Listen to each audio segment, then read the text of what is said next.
this is Rick Kaselj from exercisesforinjuries.com and Fix My Back Pain. This is a special video for Travis Stetzel and everyone at trainaggressive.com. So Travis asked me, what can someone do if they've injured their back and they still want to keep training. They still want to keep training hard. So what I'm going to go through is an exercise I really like that ends up helping ease the back, and then a couple tweaks that you can end up doing in your training program that you can kind of focus in on a little bit more that puts less stress on the back. So the first one is like a stretch or an exercise that you can do to ease the pain in the back. So it ends up being like a vertical hanging exercise. So what I'm going to get Orsi to do is I want the arms about shoulder width apart. There we go, good. So I can use like a chin-up bar or a squat rack, and then what she's going to do is drop the hips and try to build traction and pulling in that low back in order to decompress that spine and loosen up the spine. I'm getting her to kind of hang for about 15 seconds. And I'm going to get her to do a couple repetitions of this. So what I'm looking at is it should feel better, and I want to build on better. If it feels better, you can do like 3 to 5 repetitions of this. If it doesn't feel great, about 5%, it doesn't feel great for, you can make sure you're doing the technique right, or you can end up cutting it out. So start off with this one. That ends up being the first tip that I would recommend. Trying this exercise, loosen up that lower back area, especially if you do a lot of computer work, desk work, or sitting work.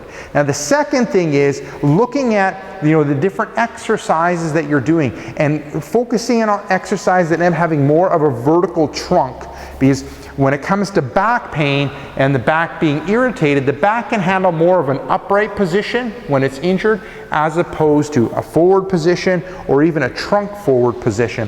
So I'm going to get Orsi to kind of go through a back squat, which ends up having that trunk more forward, which puts more strain on the back. And then I'm going to show you, Orsi is going to go through like more of a front squat, which is more of a vertical trunk position that puts less strain on the back. So I'll get Orsi to go through a back squat, and you can see that her trunk is a lot more forward, and that ends up putting more stress on the back. And if your back's injured or sensitive, it's going to kind of irritate things. So what I would recommend is kind of switching over and giving like more vertical stuff a go, like a front squat. So Orsi will switch over to a front squat position. And with a front squat, it ends up being a lot more of a vertical upright position. Other things that you can do is you can limit the positions that you end up doing. So you might not end up doing as deep as Orsi's doing. You might end up doing this halfway and back up and build your range that you end up doing. So you might not be able to do the full range. You can cut the range in half. So I'll get you to place that down, Orsi. And then the third thing would be kind of looking at like body weight exercises that you can end up doing. Things that work great, that are easy on the back and actually good for the back, is doing gymnastic ring work and doing like pull-up and chin-up work ends up being good for the back. The back ends up being in a good position. There's no load on it. You're actually, free, in the air, and so there's actually traction in the back. So there you go. Give those 3 things a go. The vertical hanging for the back, switching from a back squat to a front squat, or doing more vertical exercises and limiting the range that you're doing for a little while.